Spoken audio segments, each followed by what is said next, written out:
Olá! Hoje vamos mergulhar num tema denso, mas absolutamente fascinante: o trauma. E vamos fazer isso olhando para duas das mentes mais influentes da história da psicologia e as suas visões radicalmente diferentes sobre o assunto. Vamos começar com uma pergunta que, à primeira vista, parece simples, não é? O que é, afinal, o trauma psicológico? Pois bem, a resposta depende muito de a quem se pergunta. E é exatamente aqui que a nossa análise se foca. Vamos colocar frente a frente estes dois gigantes do pensamento. De um lado, Freud, a olhar para dentro, para os conflitos da nossa mente. Do outro, Winnicott, a convidar-nos a olhar para fora, para o mundo à nossa volta.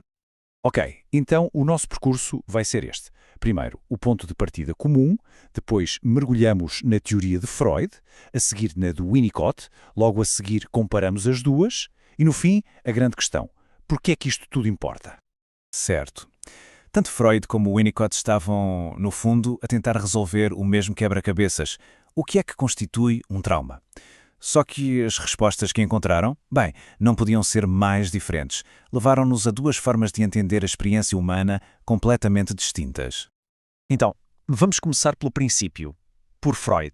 Para ele, a mente era quase como uma máquina, um complexo sistema de energia. É uma ideia que nos leva a uma viagem lá bem para dentro do nosso aparelho psíquico. E no coração da teoria de Freud está uma palavra que toda a gente conhece, a líbido. Mas o que é isso na prática? Pensem na líbido como uma espécie de energia psíquica, uma corrente elétrica que tem de estar sempre a fluir. O problema, segundo Freud, surge quando essa energia é bloqueada ou quando há uma sobrecarga. Pensem num curto-circuito. É aí que as coisas começam a correr mal. E olhem para esta citação do próprio Freud, que diz tudo. Quando ele fala em sentido económico, não está a falar de dinheiro, claro. Ele quer dizer que o trauma é uma questão de quantidade. Não importa tanto o que aconteceu, mas sim a quantidade de estímulo. O trauma era para ele uma inundação, um excesso de energia que a mente pura e simplesmente não consegue processar. A lógica dele é bastante direta. Podemos dividi-la em 3 passos. Primeiro, a mente é bombardeada com um excesso de estímulos. Segundo, o sistema, o nosso aparelho psíquico, não dá conta do recado, não consegue lidar com tanta energia. E terceiro, o resultado, essa energia fica presa e transforma-se em perturbações, nos sintomas que vemos. E agora o ponto talvez mais famoso e controverso de todos. Para Freud havia um trauma central, um drama interno que todos nós viveríamos, o complexo de Édipo. Ele acreditava que esta era a experiência fundamental que organizava a nossa psique e a origem de todas as neuroses. E não só isso, até a base da própria cultura. É uma ideia, uau, absolutamente bombástica. Ok, vamos deixar Freud por um momento e saltar para Winnicott. E aqui a mudança é total. Winnicott vira tudo ao contrário. Ele tira o foco de dentro da mente e aponta-o para fora, para o ambiente, para as relações que temos logo no início da vida. Para perceber o Winnicott, temos de falar da continuidade de ser. É um conceito lindo, na verdade. Pensem nisto como aquela sensação de fundo, quase imperceptível, de que continuamos a existir de um segundo para o outro. É a base de tudo.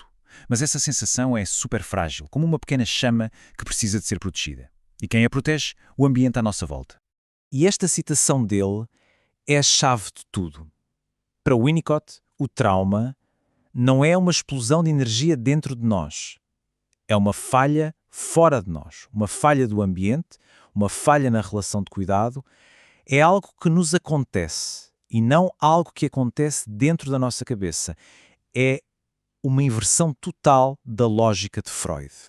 E o mais interessante é que, para Winnicott, o trauma não é sempre a mesma coisa. Ele muda consoante a nossa idade e o nosso desenvolvimento. No início de tudo, uma falha no cuidado pode ser sentida como aniquilação, como deixar de existir. Mais tarde pode ser uma perda de confiança ou outras feridas nas relações. Ou seja, o tipo de trauma depende sempre do momento de vida em que estamos. E aqui está a resposta direta dele a Freud. Winnicott diz: não. A base do nosso ser não é um trauma universal. A base de um eu saudável é um cuidado fiável, o que ele chamava de cuidado suficientemente bom.